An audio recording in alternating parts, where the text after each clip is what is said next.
everybody, it's Steve. It's Beau. And hope you're having the greatest summer. And tonight we're going to be talking about nutrition, fitness, and stress reduction. There's three legs to the tripod, if you will, and we feel that all three are equally important as you consider your health. And first of all, the disclaimer. We have to acknowledge that neither one of us are physicians, and the advice we're dispensing is based on personal experience and personal experience only. So please, before starting any kind of an exercise routine or changing your diet, go see your physician. Talk to them about what you have planned, because we want you to have optimal results. And I'll tell a story here in a moment about some things that can pop up when you go visit your physician.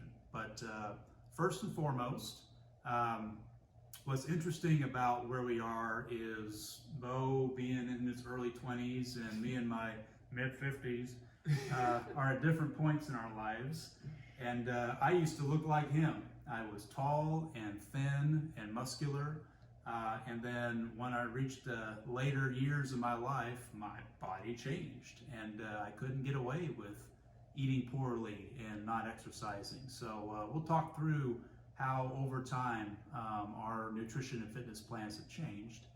And I guess first of all, we'll start with you, Beau. Just it's good to be young. Yeah, it is, definitely is. From a nutrition standpoint, I mean, the problem I've always run into, and I'm blessed to have this problem, is trying to gain weight. Yeah. And it's just, that's what's nice about being young. And I know you'll always tease me, like, live it up while you can, eat all the junk food while you can, because it's gonna go away one day.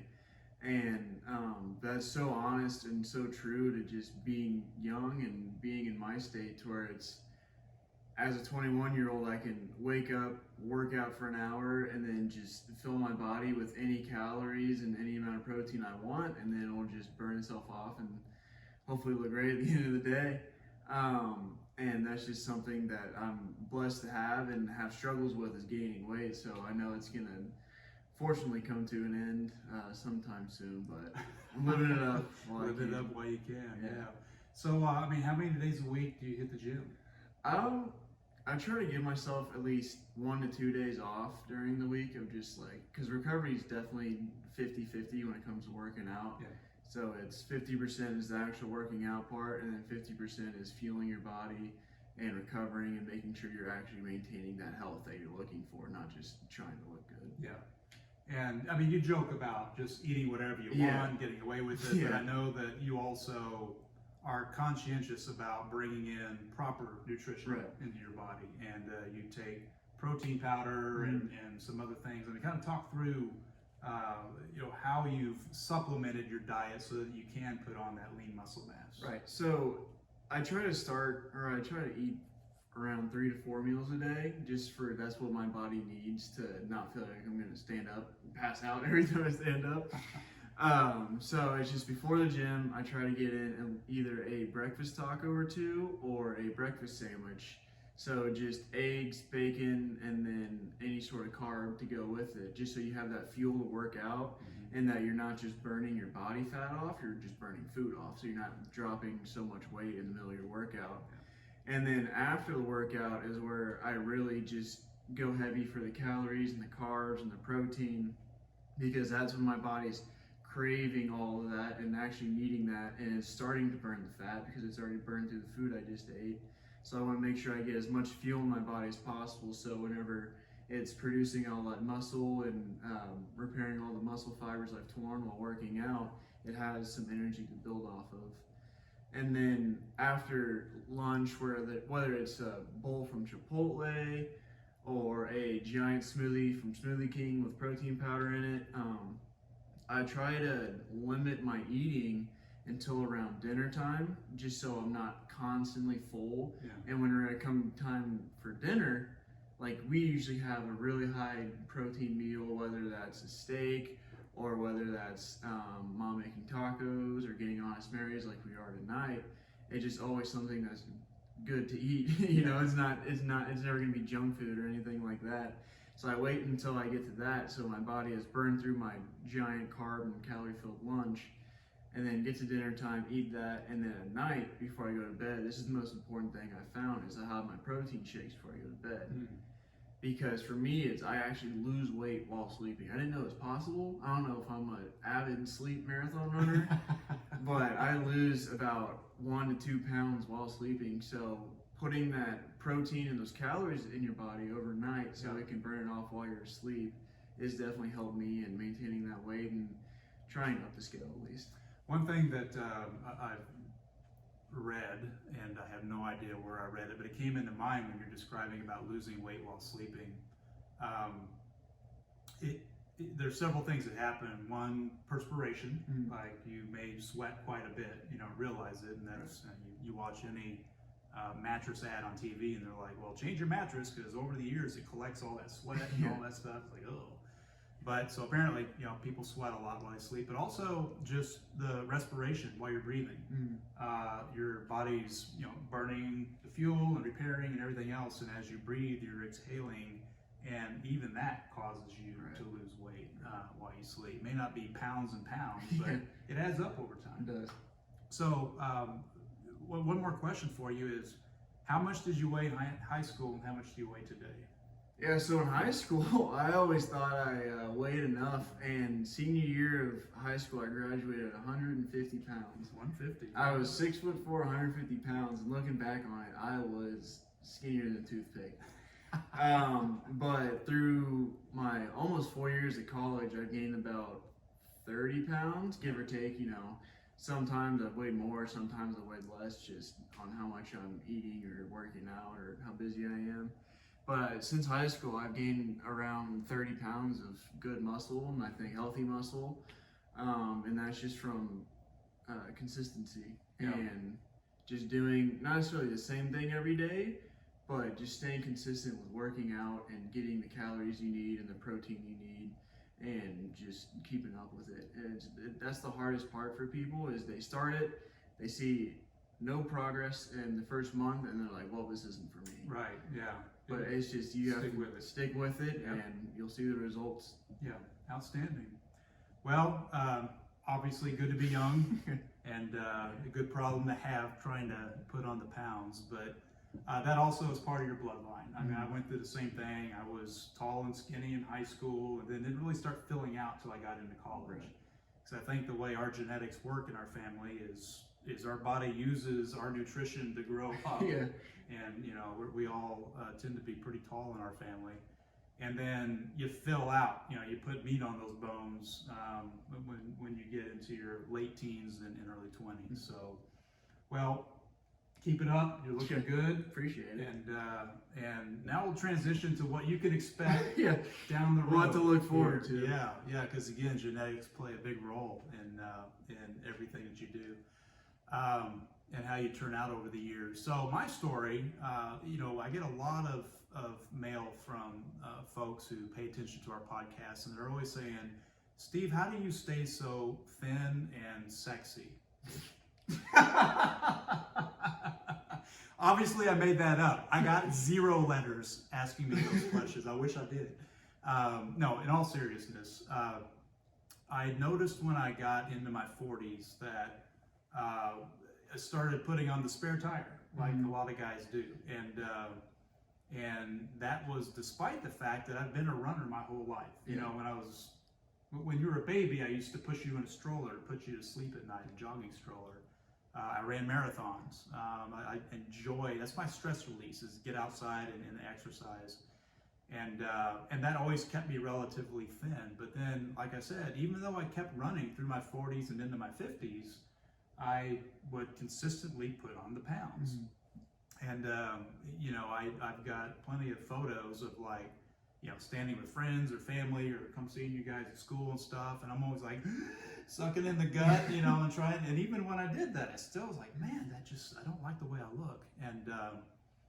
And the reason was due to poor nutrition. That even though I was working out and staying active, I was still putting a lot of crap into my body. So every night after meals, I would have to have a dessert of some kind, even if it's just a few of those Trader Joe's butter cookies, which are my favorite. just there was always some sort of dessert that I was consuming. Also, you mentioned the smoothie. Um, I would also blend a smoothie every day for lunch. I'd go run during lunch, and then my post-lunch meal would be, my post-workout lunch meal would be a smoothie with a little bit of protein powder added to it. Because like you, I used to always do that when I was really heavily lifting and things. And what was interesting is I was still putting on the unwanted weight, right? I had pretty decent muscle mass, but I also had the gut going on. And as I started researching all this stuff, it became pretty clear that I was ingesting way too much sugar. Even though I was using real fruit and not adding juice to my smoothies and everything else, the fact that I was blending it down, I was breaking down all the fiber, and all that was left was the sugary juice out of the fruit. And so that is too much sugar intake for your body to process. And so after it uses what it needs for energy, it stores the rest as fat. That's just how the liver works, as I understand it. And as Google told me. As Google told me, or as I've seen on the various documentaries that are out there. And but it makes sense. And so I mentioned earlier, hey, I went to the doctor and had a health scare. And if you've read the blog that I've posted online, I am begging everybody within the sound of my voice, if you're over the age of 40, go talk to your physician, even if it's during a standard annual physical, and say, hey, I would love to get a calcium score. And then your physician will know exactly what you're requesting, because they're becoming more and more popular. Because what a calcium score does is you go and lay in a little MRI machine, takes maybe 10 minutes, there's no dye injections or anything invasive, and it takes a 3D image of your heart, and the radiologist is then able to look and see if you have any calcium buildup within your arteries.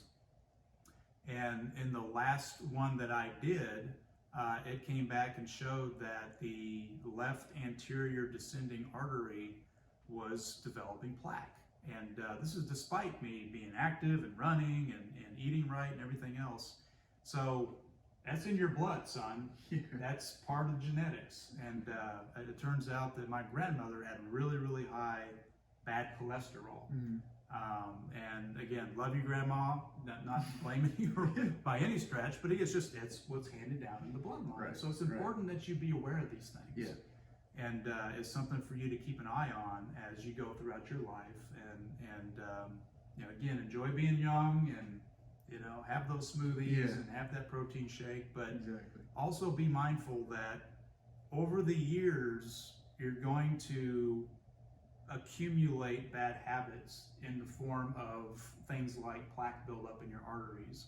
Even though you may be physically thin, what's going on within your metabolism, within your body, can catch up to you. And I just want to make sure that you're aware of that, so it doesn't surprise you someday. Of course. Yeah, I definitely am. And it's just, that's why I've also seen you go through it now. I've also become more conscious of it. And just what I eat on a daily basis, because it's easy to be like, oh, I'm still a little hungry after dinner, I'm gonna go get some Whataburger, or oh, I'm gonna go get an ice cream or a milkshake. And then I think about it, I'm like, yeah, I can drink this now, but what is this gonna do to me 10 years down the road, where my habit is to go get a milkshake every night because I'm a little bit hungrier after dinner than I usually am. So no, that's exactly it. And it's all a balance, right? It's you want to live your life. And we talked about the 3 legs of the tripod are nutrition, staying fit, exercise, and then also there's stress release. And to me, you got to live your life. And if you guys follow the content we've posted on our website and our videos and stuff, it's obvious we enjoy a cold beer or a margarita or a glass of bourbon every now and then. But because you also have to have that stress release. And again, you heard Beau say he's over 21. And so, we enjoy having a cocktail on a Friday night. It's not a nightly thing, but the whole point is just being able to have that way of releasing the tension in your life. And alcohol is not the answer No, by of any course stretch. not. But also, you want to be able to live your life. You Yeah. know, you want to, it's just part of our culture, and is something that, done in moderation and done responsibly, is part of enjoying life. So we talked about nutrition. The other thing I was going to mention, as far as what I've found very successful in helping me lose weight, I went from 195 to today I weigh 165, and only thing I've done is cut out sugar.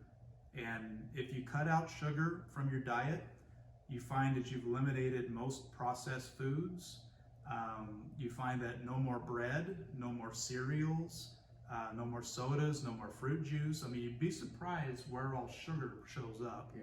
But once you stop consuming sugar, there's going to be like a month where it's just misery. You're just kind of like, oh my God, I need to give anything for a cinnamon roll.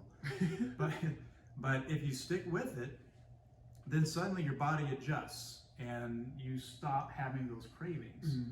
So I've eliminated sugar, and then all those other things by default, because sugar pops up everywhere. The other thing I've done is I eat only between the hours of noon and 6 p.m. most days. I used to always eat breakfast. My entire life, I had that big bowl of cold cereal to start the day, and I truly miss it. I love it. A big bowl of Frosted Flakes or Frosted Mini Wheats or Raisin Bran. It was always something. And man, that is the worst way to start your day for someone my age, because what you're doing is you're waking up and you're breaking the fast, hence the name breakfast. And you're introducing a ton of empty calories and sugar into your bloodstream. So for people like me, once again, it's too much sugar for the body to process, so it stores the extra sugar as fat that it's not able to burn off. So I've eliminated breakfast, and I only eat starting at lunch and going through dinner. And again, I don't miss breakfast anymore. It has become one of those things where I wake up and I'm not hungry, because my body is now conditioned to say, okay, we woke up, I'll have a cup of coffee, I'll start working. And usually I start getting hungry around 11 or so. But I can usually hold off until around noon. And like I said, most days, if we go out to dinner with friends on a Friday or Saturday night and we're not served until 9 p.m., I'm not going to sit there and go, well, it's after 6, so you all enjoy your dinner. I mean, no, of course not. Like I said, you gotta be able to flex, and you gotta be able to enjoy your life and have that flexibility. But anyhow, not something for you to think about or worry about at this point in your life, but down the road, just be conscientious. Just be conscientious of it, exactly, and be willing to make those adjustments when you need to. Awesome. Well, thank y'all so much for tuning into this podcast. Be on the lookout for a day in the gym video that I will be filming, coming along with us on the fitness aspect of it all, and not just the nutrition, and see what's worked for me. And thanks again. Yeah, thank you. And remember, follow us online. You can follow us on Instagram, Twitter, YouTube. We're hitting all the channels. Right? And for all content and blogs and more, go to thegreatestsummer.com. And it'll have links to everything you could possibly imagine. Yeah. So. Have a great summer, everybody.